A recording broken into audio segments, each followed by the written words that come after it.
driver. I'm going to grab my implant.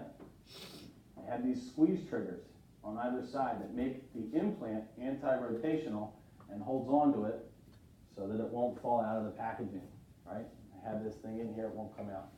What's also nice is the hex inside this, critical. We're doing a Morse taper connection on this implant, so it tapers down in.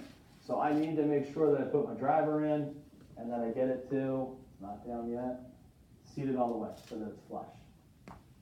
So now my implant's all the way down inside this implant and I can take it out. And there's my implant ready to be placed. So I start this by hand. There's my model. I just passively place this down into the osteotomy and I start turning to the right till it gets tight. Okay? It's not going to walk on me. It's going to go where the osteotomy is. So now I go to my wrench